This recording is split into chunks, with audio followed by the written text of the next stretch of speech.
자기 힘으로 자기 능력으로 베데스다라고 하는 은혜의 집에, 자비의 집에 뛰어 들어갈 수 없는, 자비가 있고 은혜가 있고 치유가 있고 행복이 있는, 생명이 있는, 모르는 것이 아닌 알고 있음에도 불구하고 아는 것과 그 하나님의 복을 누릴 수 있는 현실은 너무나 큰 차이가 있어서 옴짝달싹 할 수 없었던 그 인생이 베데스다 앞에서 다른 사람들을 원망하고 자신의 삶을 불평하고 그렇게 깨져버린 인생, 그 인생은 하나님 앞에 생명을 누리지 못하고 있는 모든 이 세상의 인생들에 대한 표상에 해당되어집니다.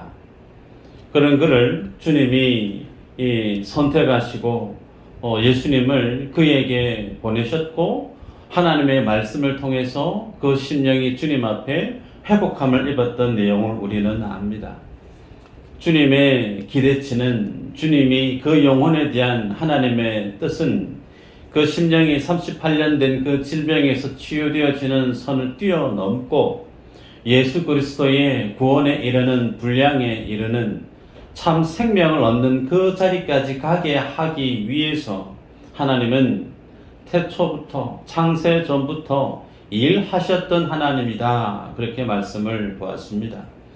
그래서 주님은 십자가를 지셨고 모든 죄를 사한 이후에 하나님의 보좌 우편에 올라가셔서 지금도 자신께서 구원하시기로 작정한 그 모든 영혼들의 완전한 구원을 위해서 성부 하나님 앞에 우리의 이름을 불러가며 그렇게 중보 기도하고 계시는 분이 우리가 예배하고 있는 예수님이시고, 성령 하나님은 우리가 말할 수 없는 허물과 죄 가운데 널브러지는 참으로 믿음 없는 삶을 살아가는 그때에도 성령 하나님은 말할 수 없는 탄식으로 자신의 백성들을 위해서 일하고 계시는 하나님. 그래서 우리들은 베드로보다 더 많은, 더 중한 허물과 실수와 죄를 범하고 살아가도 우리가 이제껏 주님 앞에 예배하고 이 자리에 주님 앞에 머리를 조아리며 믿음의 삶을 살아갈 수 있는 그 이유가 하나님의 일하심의 결과였다라고 우리는 지난 시간에 보았습니다. 오늘은 그랬던 하나님 일하셨던 그 일하신 주님께서 주님의 제자들에게 이보다 더 큰 일을 보게 될 것이다, 그렇게 말씀을 하시는 것을 보게 됩니다. 주님이 제자들에게 38년 된 병자를 고쳐주셨던 그 사건도 상당히 놀라운 사건인데, 예수님은 그 제자들에게 너희들이 지금 보고 있는 이 표적, 이 치유받은 사건, 이것보다 더 큰 일을 보게 될 것이다. 그리고 더 나아가 주님은 그렇게 큰 일을 보는 수준을 뛰어넘어서 너희들도 내가 하는 이 일보다 더 큰 일을 행하게 될 것이다 라고 하는 말씀을 주십니다. 고로 오늘은 예수님께서 주님의 제자들에게 너희들이 보았던 것보다 더 큰 일을 보게 되는 것과 그 일을 주님의 제자들이 예수님의 말씀대로 더 큰 일을 직접 행하게 되어지는 그 일이 어떤 일이고 그 일을 어떻게 우리가 행할 수 있으며 그 일을 행함에 있어서 주님이 우리에게 제시하시는 진리의 말씀의 교훈이 무엇인지를 말씀을 통해 보기를 원합니다. 자, 그러면 예수님이 말씀하고 있는 큰 일, 이보다 더 큰 일을 너희가 보게 될 것이다 라고 했던 그 큰 일이 어떤 일인가 확인을 할까요? 21절, 22절 보면 이렇게 기록하죠. 아버지께서 죽은 자들을 일으켜 살리신 같이 아들도 자기가 원하는 자들을 살리느니라. 22절에 아버지께서 아무도 심판하지 아니하시고 심판을 다 아들에게 맡기셨으니 그랬어요. 자, 여기에서 해답이 나왔습니다. 예수님이 제자들에게 너희들이 이보다 더 큰 일을 보게 될 거야 라고 했던 더 큰 일, 그것은 21절에서는 살리는 일이죠. 소위 구원하는 일입니다. 그리고 22절에서는 심판을 그 아들에게 맡기셨다라고 말씀하는 것처럼 예수님이 하시는 일은 살리심, 소위 구원하심과 심판하심, 구원과 심판을 주님이 표현하고 있기를 더 큰 일이다 라고 말씀하고 있습니다. 고로 앞전에 우리가 익히해 보았던 38년 된 병자를 주님이 고쳐주셨던 그 표적이 제시하고 있는 본질은 예수님께서 하시는 구원의 사역과 심판의 사역이 어떠함을 가리키고 있음을 본문을 통해 알 수가 있죠. 여러분, 우리가 자세히 보지는 않았지만 요한복음은 5장 앞에서 이미 예수님께서 주님의 제자들에게 더 큰 일을 보게 될 것이다 라고 앞서 말씀하셨던 적이 있습니다. 말씀을 보면 1장 50절 51절의 내용입니다. 예수께서 대답하여 이르시되 내가 너를 무화과 나무 아래에서 보았다 함으로 믿느냐? 이보다 더 큰 일을 보리라. 또 이르시되 진실로 진실로 너희에게 이르노니 하늘이 열리고 하나님의 사자들이 인자 위에 오르락내리락 하는 것을 보리라 하시니라.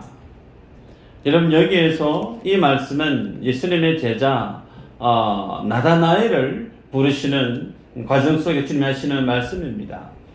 바돌로메라고 하는 이름으로 불려지기도 하는데요. 그를 주님이 주님의 제자로 콜링할 때 하셨던 말씀인데, 여기에 보면 이보다 더 큰 일을 보리라.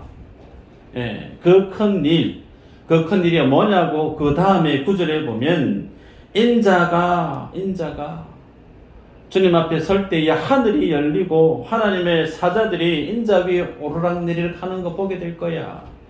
여러분, 하늘이 열리고 하나님의 사자가 오르락내리락 한다는 이 표현이 눈에 익으시죠? 이 표현이 창세기에서 야곱이 베델에서 돌베개 베고 잠을 잘 때 하나님이 그에게 주셨던 환상 아닙니까? 그래서 야곱이 그곳에서 이곳이 하나님의 집이었구나. 그래서 베델 거기에 구별해서 그는 나중에 세겜에서 세겜성에서 큰 사건을 감당할 수 없는 사건을 범하고 난 이후에 어디로 올라가자라고 종용하느냐면 베델로 올라가자. 아버지 집으로 올라가자라고 얘기합니다. 그곳에서 베델에서 야곱이 뭘 봤을까요? 예수님의 영광을 봤다는 거예요. 여러분, 이 말씀뿐만 아니라 요한복음 8장 56절에는 예수님이 이렇게 또 말씀하십니다. 너희 조상 아브라함은 나의 때 볼 것을 즐거워하다가 기뻐하였느니라. 나의 때에 볼 것을 보고 기뻐하였다. 여러분, 예수님과 아브라함은 동시대 인물이 아니에요. 그죠? 그런데 이미 아브라함이 뭘 봤다고요? 예수님 때에 예수님이 하실 구속의 사역, 그 구속의 사역이 완성되어질 것을 아브라함이 보았다는 거예요. 그것을 보고 아브라함이 정말 기뻐하고 펄쩍펄쩍 뛰면서 즐거워했던 그 모습을 예수님이 보았다는 겁니다. 정리하면 야곱이 보았던 하나님의 영광, 예수님의 그 영광, 그것은 아브라함이 보았던 것과 다르지 않습니다. 아브라함이 보았던 그 하나님의 모습, 야곱이 보았던 그 하나님의 모습, 오늘 본문 속에서 앞서 읽어드렸던 나다나엘을 부르시면서 네가 이보다 더 큰 일을 보리라고 했던 그 큰 일, 그것은 무엇으로 귀결되느냐면 예수님이 오늘 제자들에게 말씀하고 있는 더 큰 일, 예수님의 십자가 사역을 통해서 완성하신 하나님 나라의 그 영광을 주님이 말씀하고 있습니다. 그러므로 성경은 구약에서부터 신약에 이르기까지 동일한 하나님의 구원의 이 사건을 향해서 하나님은 언약을 통해서 하나씩 하나님의 백성들에게 하나님이 어떻게 인생들을 구원해 가실지를 제시하고 있고 가르쳐 주시고 있다는 거죠. 여러분, 그래서 생명의 주인 되신 주님이 이 땅에, 생명 없는 이 땅에 성부 하나님으로부터 성육신으로 이 땅에 나게 하십니다. 그래서 구원이 없는 길, 생명이 없는 사망과 죽음밖에 없는 이 세상 속에 하나님의 아들이 성부 하나님의 뜻에 의해서 이 땅에 보냄을 받아서 이 땅의 십자가를 통해 죽음뿐인 이 세상, 사망뿐인 심판뿐인 이 세상 속에 예수 그리스도께서 구원의 길을, 생명의 길을 만드시는 거예요. 그러면서 오늘 본문에 우리가 앞서 보았던 38년 된 병자는 죽음과 사망 속에 널브러져 있는 모든 이 세상의 인생들에 대한 상징적인 인물과도 같습니다. 그러면서 주님은 오늘 말씀을 전하시면서 주님의 제자들에게 너희들이 정말 보아야 할 것이 38년 된 병자가 그 병에서 고침받아서 즐거워 기뻐하고 있는 그것이 아니라 그보다 더 큰 일의 본질을 봐야 된다.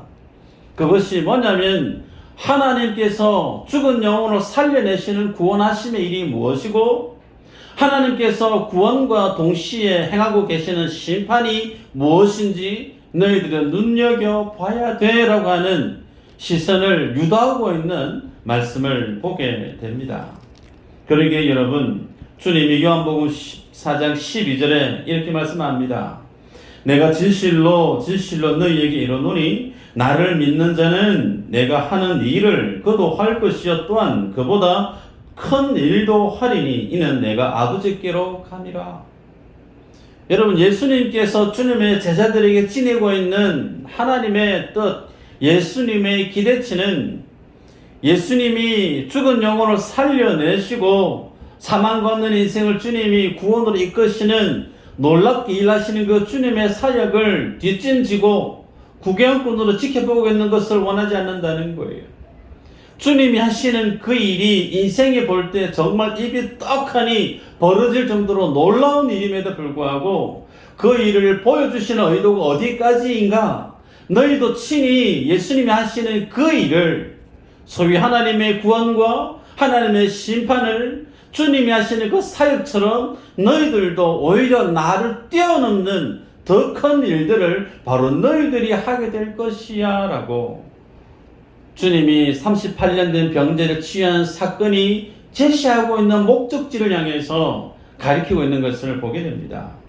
여러분, 그렇다면 하나님이 예수님을 믿는 우리에게 대한 내 인생에 대한 하나님의 비전이 내 인생에 대한 하나님의 계획하심이 마치 이와 같다라고 하면 그럼 이제 죽은 영혼을 살려내고 하나님의 복음을 하나님의 심판을 세상 가운데 증거해야 될 사람은 바로 우리 자신이죠. 그러면 이 말씀 앞에 우리가 어떻게 이 말씀을 내 삶 속에 녹여내고 이 하나님의 말씀이 하나님이 내 인생에 대한 하나님의 그 계획을 어떻게 펼쳐가야 될까? 우리에게는 마치 미션처럼 사명처럼 다가옵니다. 그러기에 말씀 속에서 우리가 어떻게 하면 예수님이 하신 이 말씀이 내 인생 가운데 현실로 삶의 내용으로 펼쳐질 수 있을까? 말씀을 찾아가 보도록 하십시다. 요한복음 14장 10절 한번 읽어볼까요? 같이 한번 읽어보십시다. 시작.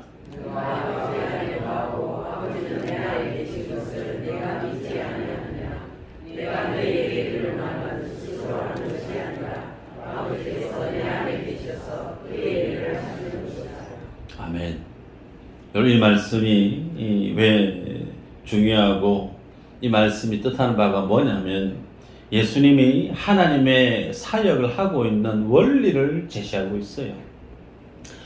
성부 하나님이 예수님 안에 거하신대요. 그리고 예수님도 하나님 안에 거하신답니다. 그래서 내가 하는 그 모든 일은 누구의 일이냐면 성부 하나님의 일이다. 그렇게 말씀을 하십니다. 오늘 읽었던 본문의 19절의 말씀도 이렇게 얘기하죠. 진실로 너희에게 이르노니 아들이 아버지께서 하시는 일을 보지 않고는 아무것도 스스로 할 수 없다라고 말씀했어요. 여러분, 눈여겨보시길 바랍니다. 아무것도 스스로 할 수 없다. 여러분, 이 말씀이 제시하고 있는 내용은 예수님이 하나님께로부터 보냄을 받고 이 땅 가운데 공생의 사역을 행하시면서 주님이 이 땅에서 견지하고 지켜가셨던 사역의 원리입니다. 그것은 온전히 예수님과 성부 하나님이 혼연일체 되어져서 삼위일체 되어지셔서 마치 하나님이 내 안에서 일하시는 것처럼 오롯이 성부 하나님의 뜻에 예수님이 철저하게 복종하시고 순종하심으로 내가 일을 하지만 이 일은 내 일이 아니고 하나님이 하시는 일임을 주님이 제시하고 있는 내용이죠. 여러분, 따라서 주님이 친히 창조주시고 심판주시고 구세주이심에도 불구하고 그분이 하나님의 유일한 독생자임에도 불구하고 아무것도 내 스스로 할 수 있는 것이 없다라고 했던 철저하게 성부 하나님 앞에 복종하고 순종하셨더니 사역의 원리는 누구의 삶의 모습과도 같아야 될까? 주님의 제자들이 하나님의 그 일을 행하는 믿음의 모습과 정신과 태도와 자세와 다르지 않다라는 거예요.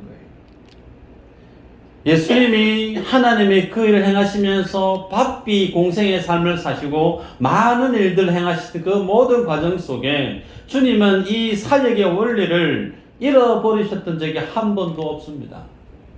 그 말의 의미는 오늘 우리들도 몸된 교회 안에서 저는 목사지만 혹은 우리 모두가 다 하나님 앞에 가지고 있는 부여받은 직분이 있는데 그 모든 직분과 사명 앞에 우리가 주님 앞에 어떤 믿음의 자세로 하나님의 그 일들을 감당해야 될 것인가, 여기에 대한 명확한 길을 주님이 제시하고 있습니다. 자, 중간 정리를 하면 이래요.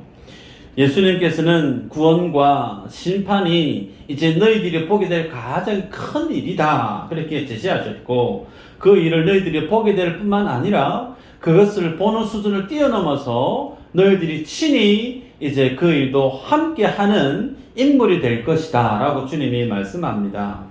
그래서 예수님이 그의 삶들 속에서 공생의 사역을 사시면서 친히 그 모든 삶을 나타내 보였던 것 같이 오늘 우리들은 우리가 이 땅 가운데 살아가는 모든 그 날들 속에서 동일하게 내 삶으로, 내 입술로, 내 모든 삶의 그 내용으로 무엇을 드러내는 삶을 살아야 되느냐면 구원하는 일을 드러내야 된다는 거예요. 동일하게 그 구원의 전도지를, 구원의 진리를, 복음을 전할 때 무시하는 사람을 만날 수 있고 전혀 무관심 갖는 사람도 가질 수 있고 반대하고 전혀 배척하는 사람도 만날 수 있는데 괜찮다는 겁니다. 주님은 우리에게 구원하는 일을 맡기셨고 예수 그리스도로 심판하는 그 일을 맡기셨기 때문에 우리들은 어떤 모양으로든지 우리의 삶들 속에서 내 삶으로, 내 삶의 태도로, 내 삶의 모든 그 내용으로 예수 그리스도를 통해 죽은 영혼을 살려내는 그 일이 우리 삶들 속에 있어야 됨을 말씀합니다. 근데 그 중심에 어떤 자세가 필요한가? 마치 예수님이 자의로, 자기 생각으로, 자기 감정으로, 사사로이 자기 개인의 생각에 의해서 하나님의 그 일을 한 적이 없다는 거예요. 철저하게, 완전하게 성부 하나님이 내 안에 들어오셔서 나를 주장하시는 것처럼 내가 하는 그 모든 일은 하나님이 하신 일로 고백되어 줄 수 있게끔 그렇게 성부 하나님 앞에 자기 자신을 내어 맡겼던 그 모습, 마치 그와 같이 우리가 하나님의 그 일들을 하는 자세가 필요하다라는 걸 본문을 통해 보게 됩니다. 그래서 사도 바울은 예수 믿는 성도의 삶의 그 정체성을 이렇게 규정합니다. 고린도후서 2장 15절에 우리는 구원받는 자들에게나 망하는 자들에게나 하나님 앞에서 그리스도의 향기니라고 그랬어요. 그리스도의 향기다. 여러분들이 엘리베이터를 타시고 간혹 그런 분을 만납니다. 여성분인데 그분이 지나가고 나면 향수 향이 한참 동안 나는 그런 분들이 간혹 만납니다. 그냥 지나간 것이 다예요. 제 코에다가 향수를 뿜어준 것도 아니에요. 그냥 썩 지나간 게 전부예요. 그런데 그분이 지나간 그 자리 오랫동안 그 향의 여운이 남습니다. 여러분, 우리가 예수님을 믿고 구원받은 주의 자녀로 이 땅 가운데 살아갈 때 주님은 우리를 그리스도의 향기라고 명명하십니다. 그 향기는 무엇으로 드러나야 되느냐면 죽은 영혼을 살려내는 그 일에, 준엄한 하나님의 복음의 진리를 내 삶으로 드러내는 그 일에 내 삶의 모습이 드러나야 된다는 거예요. 목청을 더 높이고 땀을 뻘뻘 흘리고, 물론 그렇게 해서 하나님의 복음을, 주님 우리에게 주신 그 사명을 감당할 수 있습니다. 그런데 그러지 아니해도 내가 예수님을 믿고 살아가는 일상의 그 삶들 속에서 주님은 우리에게 무엇이 묻어나기를 원하느냐면, 하나님의 구원의 복음이 무엇인지, 하나님의 준엄한 심판의 메시지가 무엇인지, 우리의 삶의 태도로, 우리의 삶의 내용으로 다른 주님을 모르는 많은 사람들에게 그리스도의 향기처럼 드러나는 삶을 살기를 원하신다는 거죠. 여러분, 여기에는 철저하게 원리가 내 처세술에 있지 않고 내 방법론에도 있지 않고 어디에 있다고요? 예수님이 성부 하나님 앞에 오롯이 복종하시고 순종하시던 것처럼 우리가 그 주님이 사역하시던 그 사역의 원리에 준해서 철저하게 하나님에 붙들려서 살아갈 때에 이와 같은 일들이 우리 삶들 속에 펼쳐진다는 겁니다. 그러기에 여러분, 우리가 예수님을 믿음으로 구원을 받고 하나님의 자녀의 땅 가운데 살아갈 때 그 구원받은 주님의 자녀의 삶의 모습은 어떠해야 되는가? 말씀을 보면요, 5장 24절 25절에 시작하는 말씀이 진실로 진실로라는 말이 등장합니다. 여러분들이 공간 복음을, 사복음서를 볼 때 진실로 진실로라고 하는 이 말을 누가 쓰셨던 분으로 보게 되느냐면, 이 말은 예수님만 하셨어요. 예, 그러면 진실로 진실로 이 말 참 많이 여러분이 보셨을 텐데, 진실로 진실로라고 하는 말 뜻하고 있는 의미가 뭘까요? 우리 한글의 의미는 진짜다, 참이다, 거짓이 없다, 그 뜻으로 들려오기가 쉽습니다. 예, 그래서 이 말씀은 성경이 제대로 번역된 게 아닙니다. 우리가 진실로라고 하는 그 말의 의미는 아멘으로 헬라 말로 표기되어 있습니다. 그러면 아멘, 아멘인 거예요. 아멘은 무슨 뜻이죠? 그러합니다. 그렇게 되어지기를 내가 바랍니다. 그래서 아멘을 2번을 썼다는 것은 최상급의 표현이에요. 반드시 그렇게 될 줄 믿습니다, 그 뜻이에요. 그러면 예수님이 진실로 진실로 얘기하시면서 이보다 더 큰 일을 너희가 보게 되고 너희가 하게 될 것이라고 했을 때, 그 말의 의미는 반드시 너희에게 전한 나 예수 그리스도가 전하는 하나님의 말씀이 너희의 인생 속에 반드시 이루어질 것이라는 거예요. 틀림없이 하나님이 나를 보내서 내 인생 속에 하나님이 창세 전부터 죽은 영혼 살려내시고 그 하나님의 나라를 십자가를 통해 그 아들의 피 흘림을 통해 완성하실 그 일을 주님이 완성하고 있는 것처럼, 반드시 너희의 인생을 통해서도 성부 하나님께서 너희들이 살아가는 날 동안 구원을 완성할 뿐만 아니라 너희의 삶을 통해서 하나님의 심판의 메시지가 너희의 삶들 속에 이루어질 것이다라고 하는 말씀을 같이 담고 있는 내용입니다. 그러게 여러분, 우리가 주님이 앞서 말씀하시던 것처럼 성부 하나님이 예수님 안에 있었던 것 같이, 마치 예수님이 성부 하나님에 있었던 것과 같이 그 하나님의 뜻이 온전히 하나 되어져서 하나님이 내 안에서 일하고 있음을 확신하고 증거했던 것처럼, 여러분, 하나님의 일은 반드시 내 삶 속에서 내 안에서 하나님의 능력으로, 하나님의 주권으로 하나님이 내게 주신 그 구원도 완성해 내실 뿐만 아니라 하나님이 나를 통해 죽어가는 영혼으로 살려내는 그 일도 누가 하신다고요? 하나님이 하신다는 거예요. 하나님이 오롯이 주인 되어 주셔서 나를 통해 주님 믿지 않는 내 식구들, 믿지 않는 내 친구들, 많은 죽어가는 영혼들을 주님이 반드시 하나님의 주권으로 내 안에서 주님이 역사하셔서 완성해 내실 것이라고 하는 의미가 아멘, 아멘 그 뜻이에요. 여러분, 표면적으로 38년 된 병자가 유대인의 명절날에 예수님을 만나서 그 말씀에 힘입어 고침을 받았습니다.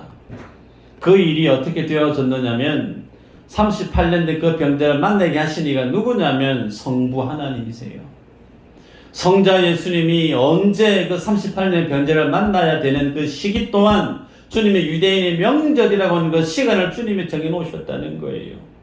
장소와 시간과 상황을 주님이 미리 다 뜻하신 바를 세워놓고 하나님께서 예수님을 보내심으로 그 38년 된 병자를 고쳐내시고 구원하시고 그의 구원이 완전한 구원에 이르도록 하기 위해서 믿음이 자라나도록 주님이 그를 위해서 일하고 있는 그 모습, 이 모습은 고스란히 누구에 대한 동일한 말씀이냐면 나에 대한 말씀과도 같다는 거예요. 하나님께서 여러분들을 선택하시고 언제 여러분이 주님을 인격적으로 만나서 그 하나님의 진리 앞에 죄가 무엇인지 의가 무엇인지 하나님의 심판이 무엇인지 밝게 깨닫게 하시도록 주님이 언제, 나는 잘 모르지만 하나님은 익히 창세 전부터 내 인생의 모든 구원의 그 과정을 다 섭리해 놓으셨다는 거예요. 그래서 때가 되면, 시기가 되어지면 하나님께서 만날 자를 만나게 해주시고 들어야 될 하나님의 메시지 앞에, 말씀 앞에 심령이 벌거벗은 것 같이 주님의 그 진리 앞에서 하나님의 자녀로 그 신분이 더 이상 죄인이 아닌, 욕심과 죄의 노예가 아닌 하나님의 자녀된 신분으로 주님이 바꿔주셔서 우리를 하나님의 영원한 그 나라에 들어가기 조금도 부족함이 없는, 하나님이 나를 너는 내 아들이야 너는 내 딸이야 라고 하는 하나님의 자녀라고 말씀하기에 조금도 부끄러울 것이 없는, 험도 티도 없는 하나님의 피로 구속함을 입은 자녀로 구원하실 것을 작정하셨다는 거예요. 그것을 위해서 지금도 일하고 계시다는 겁니다. 여러분, 그러면 결론적으로 오늘 죄된 인생이 하나님의 자녀가 되어지는 과정을, 그 과정 속에 어떠한 하나님의 사역의 자세로, 정신으로, 원리로 주님이 그를 행하고 있는지를 38년 된 병자를 통해서 보여주십니다. 자, 5장 30절에 이렇게 얘기하죠. 내가 아무것도 스스로 할 수 없노라. 여러분, 하나님의 아들인 예수님조차도 성부 하나님이 구속하시는 이 구원의 사역 속에 예수님의 의견조차도 제시할 수 없는 철저하게 구원의 사역은 누구의 영역으로 주님이 국한하고 있느냐면 성부 하나님의 주권 안에 있음을 예수님께서 못 받고 있고 제자들에게 가르치고 있습니다. 그러기에 여러분, 예수님의 이 말씀은 오늘 우리가 주님의 자녀로 구원받아서 이 자리에 예배적으로 주님 앞에 예배하고 있는 이 모습 일련의 과정은 오롯이 성부 하나님이 나에게 지니고 계셨던 그 뜻을 성자 예수님이 친히 온전히 온몸으로 십자가에서 다 쏟아내심으로 우리를 구원해내셨을 뿐만 아니라 지금 이후의 삶, 앞으로의 그 삶들까지도 친히 말할 수 없는 탄식으로 성령 하나님은 우리의 구원을 완성해 가고 계시는 거예요. 이것을 세대주의적인 관점으로 구원은 하나님이 하셨고, 그리고 십자가 사역은 예수님만이 하셨고, 구원하시고 난 이후에 성령의 모든 일들을 감당하신다, 세대주의적인 관점으로 봐서는 안 됩니다. 그 모든 과정 속에 삼위일체 되신 하나님이 함께 우리의 그 모든 사역을 감당하셨으나 거기에 내가 했다라고 말하지 않는 거예요. 그 모든 영광을 누구에게 올리고 있느냐면 성부 하나님 앞에 올리고 있다는 거예요. 이 자세가 우리가 주님 앞에 구원받은 주의 자녀답게 세상을 살아가는 믿음의 모습이라는 겁니다. 여러분, 그래서 우리들은 하나님의 일을 섬길 때, 내가 주님 앞에 구원을 받아서 믿음의 삶을 살아갈 때 그 모든 과정 속에 나의 생각이나 나의 자존심이나 나의 자랑이 개입되어 줄 수 있는 여지가 있는가? 그럴 수 없다는 거예요. 그 모든 일은 하나님이 하셨기에 모든 영광은 하나님께만 올려드리는 것이 맞다는 겁니다.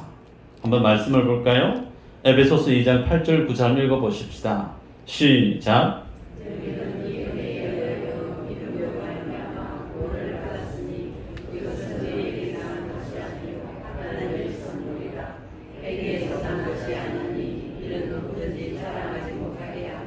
아멘. 잘하시는 말씀이신데요. 우리가 주님을 믿어 구원에 이르는 것은 구원에 이르도록 하는 믿음을 하나님이 주시기 때문에 우리가 주님을 믿어 구원에 이릅니다.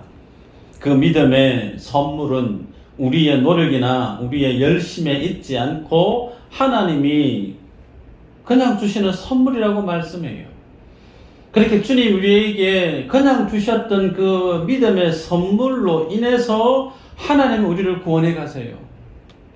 왜 하나님은 우리의 열심이나 우리의 어떤 노력이나 나의 애씀을 통해서 하나님의 구원이 완성되게끔 여지를 남겨두실 법한데 그 모든 여지를 주님은 다 차단하시고 오롯이 하나님 주시는 선물로만 그 믿음의 선물로만 우리를 구원해 가실까요? 그 이유가 뭘까요? 9절에 행위에서 난 것이 아니니 이는 누구든지 자랑하지 못하게 하려 함이라.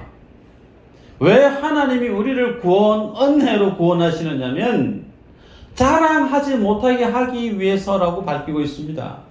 그러면 예수님을 믿어서 내가 구원받은 주의 자녀입니다라고 할 때 주님 우리에게 주시는 그 구원의 의미가 무엇이냐고 물으신다면 주님 우리에게 주시는 구원의 의미는 내가 나를 자랑하는 그 자리에서 내려오는 거예요.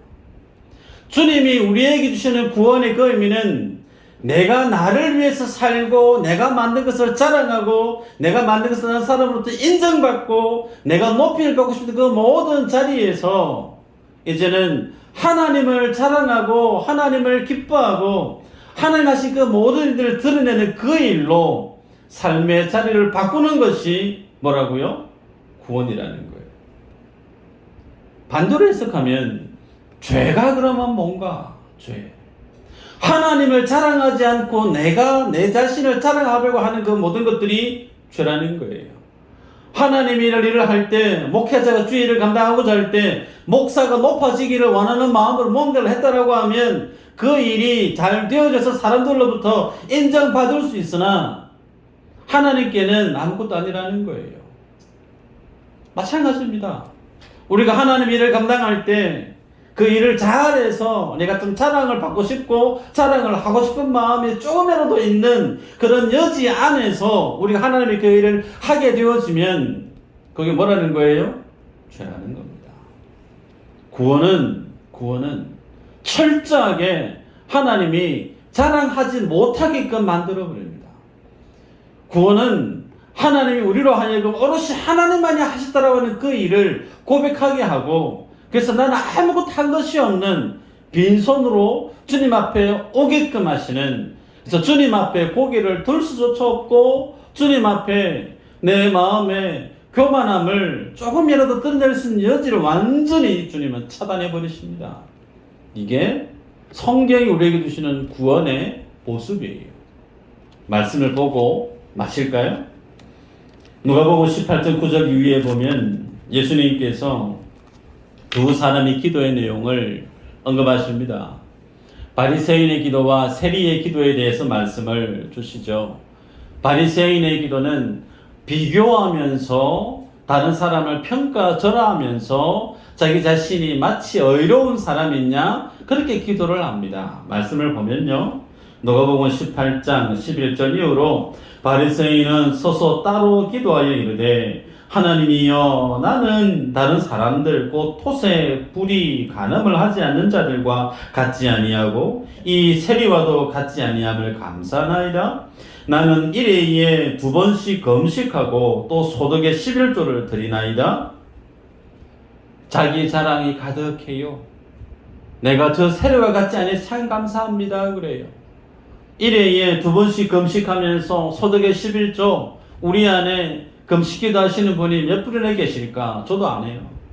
우리 안에 11조를 완전히 하고 있는 분이 몇 분이나 계실까? 저는 잘 모르지만 바리새인은 그렇게 열심을 향해 주님 앞에 예배의 삶을 살았다는 거예요.